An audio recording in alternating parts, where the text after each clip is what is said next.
Bonsoir à tous.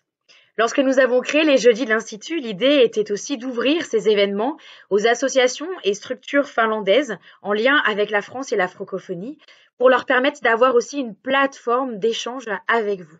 C'est donc tout naturellement qu'on a la même démarche avec nos Jeudis numériques de l'Institut. Et donc ce soir, nous vous proposons une carte blanche à l'association BOUF, qui est l'association des élèves de langue française et de culture francophone à l'université d'Helsinki. Alors je vous souhaite une bonne soirée, un bon vappu, prenez soin de vous et à très bientôt.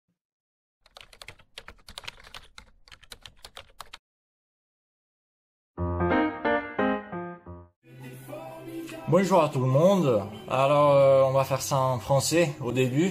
Du coup, c'est quoi bouffe? Et c'est laquelle la fonction principale de bouffe? Bouffe, c'est l'organisation étudiante qui représente tous les étudiants de français de l'université d'Helsinki. Et ça veut dire que bouffe soutient l'étudiant pendant tout le parcours universitaire.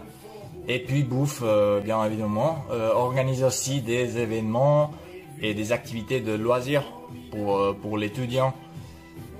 Ja sitten vielä suomeksi tosiaan, eli Buffe on opiskelija-ainejärjestö, joka edustaa Helsingin yliopistossa opiskelevia ranskan kielen opiskelijoita. Ja Buffen toimintaan kuuluu sekä opiskelijoiden tukeminen koko opiskeluuransa aikana, että sitten tapahtumien järjestäminen ja Buffe järjestää kaikkea kivaa toimintaa opiskelijoilleen. Salut. Alors moi je vais expliquer qui est Bouffe et qui sont les personnes qui en font partie. Et en fait je pense qu'il faudrait commencer par le fait que Bouffe est composé de ses membres, du coup des étudiants de français à l'université de Helsinki, ainsi que de son conseil. Et en fait, ce sont les membres qui choisissent le conseil chaque année. Et le conseil, c'est le groupe de personnes qui décident ce qu'on va faire chaque année. Et en ce moment, il y a 14 personnes dans notre conseil. Et si vous voulez savoir qui sont ces personnes-là, je vous recommande d'aller jeter un coup d'œil sur notre Instagram qui s'appelle Bouffe RY. Parce que là, on a fait une belle présentation de notre conseil cette année. Et en plus, elle n'est pas encore finie. Du coup, il y aura du nouveau contenu bientôt. Mais voici la différence entre le conseil et les membres et l'explication de ce qui est Bouffe. Moi! Buffella on paljon kivoja perinteitä. Syksyllä on ollut tapana, että tuutorit järjestää ensimmäisen vuoden ranskan opiskelijoille hauskaa ohjelmaa ja tutustuttaa heidät Buffen hallitukseen. Buffella on ollut tapana järjestää kerran kuussa aamupala, Le Petit Déjeuner avec Bouffe, jonne kaikki on tervetulleita. Syksyn tapahtumia on muun muassa Beaujolais Nouveau viininmaisteluilta opetushenkilökunnan kanssa sekä Beach Party. Ennen joulua vietetään pikkujoulut ja on ollut tapana, että Fuksit järjestää ne pikkujoulut. Tammikuussa on Galette de Roi ja yksi kevään tapahtumista on muun muassa Buffen vappupiknik. Tänä vuonna se piknik järjestetään etänä Zoomissa, mutta ensi vuonna varmasti taas livenä. Ja yksi syksyn 2020 odotetuimmista tapahtumista on Buffen vuosijuhlat. Paljon hauskoja tapahtumia siis. Ranskan kieli ja kulttuuri on kiinnostanut mua pitkään. Mä luin ranskaa yläasteella ja lukiossa ja halusin oppia lisää. Ja on kyllä ollut tosi tyytyväinen tähän valintaan. Jos sulla on vähänkin sellainen tunne, että voisiko ranskan opiskelu olla sun juttu, niin mä suosittelen lämpimästi. Meillä on hyvä yhteishenki täällä ja säkin varmasti viihtyisit. Allez, c'est parti pour les points forts des étudiants de français dans le monde du travail. Et en fait, je trouve qu'il y en a 2 ou 3 au moins.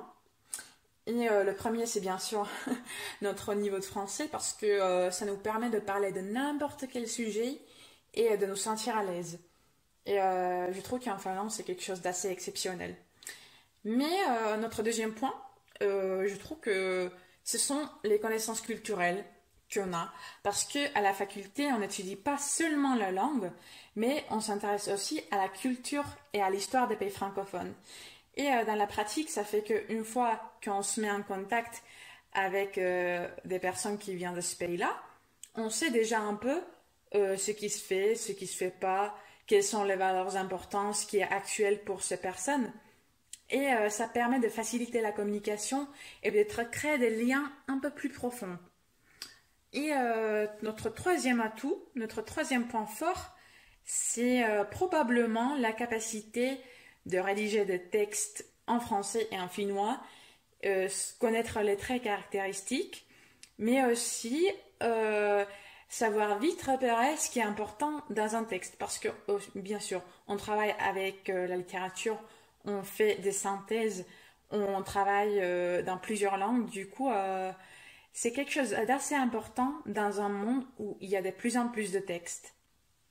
Et voilà, moi je trouve que ce sont les 3 points forts. Et après, ça dépend de nos options et de ce qu'on veut faire à l'avenir. Et encore, dernière question, en quoi on peut travailler, nous les étudiants de français, après nos études, qu'est-ce qu'on devient après l'université? Du coup, en gros, on peut faire tout ce qu'on veut. On peut travailler dans plusieurs métiers. On peut travailler en tant que traducteur, on peut travailler en tant qu'interprète, en tant que professeur. On peut travailler dans la communication, dans la recherche et puis dans des métiers plutôt orientés vers l'informatique ou la technologie appliquée à la traduction ou à la langue. En gros, on peut travailler dans plusieurs métiers qui ont besoin d'une connaissance linguistique comme la nôtre. Ja vielä suomeksi, miksi Ranskan opiskelija valmistuu tai mitä meistä tulee isona?